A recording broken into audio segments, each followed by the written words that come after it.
முளைப்பாரிகள் எடுத்துட்டு வருது. இந்த முளைப்பாரிகள் அப்படின்னா அன்னைக்கே சொல்லியிருந்தேன் 12 சூரியன் வாசம் பண்றார் அப்படின்னு. கிருத்திகா ரோகிணி அம்பிகா சமேத அமிர்தேஸ்வரர் அப்படின்னு சொல்லக்கூடிய சந்திரன் வாசம் பண்ண முடியும். இந்த முளைப்பாரிகள்ல எள்ளு, அதெல்லாம் ரொம்ப பேர் என்ன பண்றா, நவதானியங்கள்ல கல்யாணம் பண்ணும் பொழுதுலாம் எள்ளு எடுத்து போட்டு பட்டி கொட்டையெல்லாம் சேர்த்து வச்சிடலாம். அதெல்லாம் செய்யக்கூடாது. எள்ளு ரொம்ப விசேஷமானது. எள்ளு நம்ம ஒண்ணே பயந்துக்கிறோம், சனீஸ்வர பகவானுக்கு பிரியமானது, அதனால அதெல்லாம் கல்யாணத்துல நல்ல காரியங்கள்ல போடக்கூடாது. எள்ளும் வாழைமரம் மட்டும்தான் அடுத்த சனமே வளரக்கூடியது.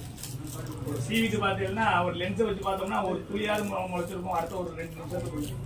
எள்ளு அதே மாதிரி தரையில வெறும் இந்த மாதிரி டைல்ஸ் தரையில கீழே போட்டாலும் லென்ஸை வச்சு பார்த்தோம்னா ஒரு துளியாவது முளைக்கணும். இது ரெண்டும் தான் உடனே போட்ட சனத்திலேயே முளைக்கக்கூடியது. அதனால அதைதான் அதிகமா பயன்படுத்தும்.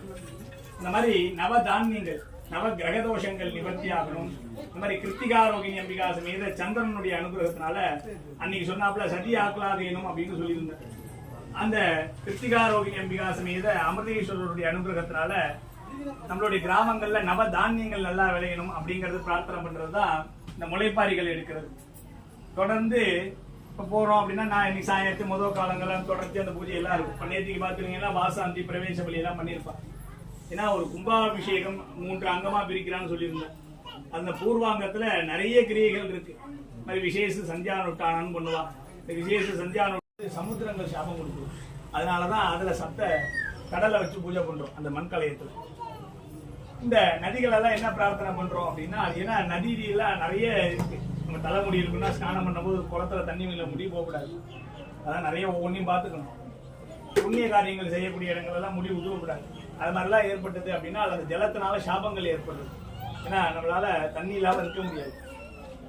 அப்ப இந்த மாதிரி ஜலத்தினால ஏற்படக்கூடிய சாபங்கள் நிவர்த்தி ஆகணும் அப்படின்னு அந்த சப்த நதியை பிரார்த்தனை பண்றோம். அதுல நர்மதா நதியை மட்டும் ஆஸ்தி கவச்சம் சமரதா அப்படின்னு சொல்லக்கூடிய நமக்கு ஆஸ்திகள் வஸ்து வாகனங்கள். ஏன்னா 7 நதியில 6 நதியை நம்ம செய்யக்கூடிய பாபத்தை நிவர்த்தி பண்ணணும்னு பிரார்த்தனை பண்றோம். அதனாலதான் பெரியவாள்லாம் பார்த்தீங்கன்னா புறம் தூய்மை நீரினால் அமையும் அப்படின்னு சொல்லியிருப்பாங்க. நம்மளுடைய சரீரத்தினுடைய தூய்மை எப்படின்னா நல்லா ஸ்நானம் பண்ணா அமையும். அது மாதிரி இந்த நதிகள்ல 6 நதி என்ன பிரார்த்தனை பண்றோம்னா, நம்ம செய்யக்கூடிய பூஜா காரியத்துக்கு யோகிதாம்ச நிலையை கொடுன்னு பிரார்த்தனை பண்றோம். 7வதா அந்த நர்மதா நதியை மட்டும் ஆஸ்தி கவச்சம் சமரதா, எனக்கு ஆஸ்திகள் வஸ்து வாகனங்கள் எல்லாம் கொடு அப்படின்னு பிரார்த்திக்கிறோம். அதுதான் தீர்த்த சங்கிரகணம் அப்படின்னு பேரு. அடுத்ததா கரிவலம் நம்பால், அதாவது இந்த ஊர்ல இப்ப இந்த தடவை தான் பண்ண முடியும். இன்னும் நீங்க 15 கும்பாபிஷேகம் பண்ணாலும் வேற விக்கிரகம் மாத்திர பரியந்தம் கரிவலம்னு வேற பண்ண முடியாது. ஏன்னா இந்த ஊர்ல இந்த சுவாமியை இந்த நேரத்துல கும்பாபிஷேகம் பண்ணி வைக்க போறோம் அப்படிங்கிறதுக்காக கரிவலம்னு பேரு. கிரிவலங்கிறது திருவண்ணாமலையில கரிவலம்னு பேரு. இந்த கரிவலம்னா இங்க இருந்து ஊர்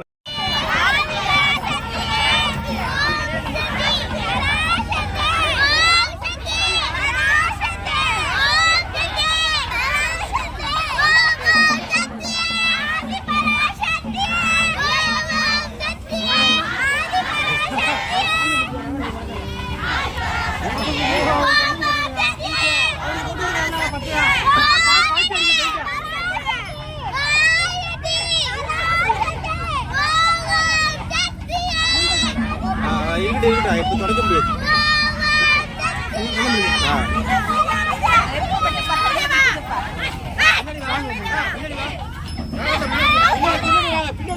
வழி விடுங்க, வழி விடுங்க. பின்னாடி இடிக்க சாமி வந்து இடிச்சுப்பாங்க.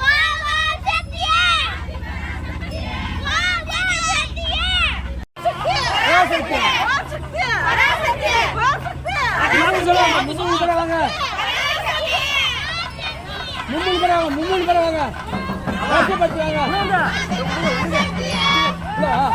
தூரமா திரும்பி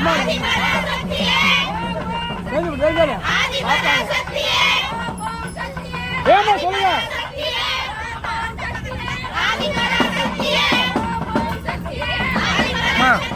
தள்ளி வாங்கம்மா, ஒட்டிட்டு வராங்க. வண்டி பிரேக் பண்ணி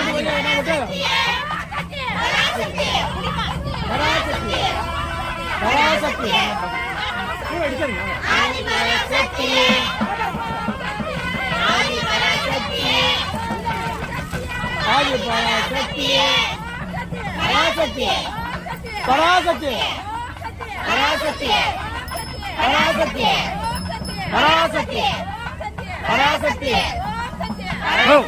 மேடம் வாங்க, வேலை இருக்கு வாங்க, வேலை இருக்கு வாங்க.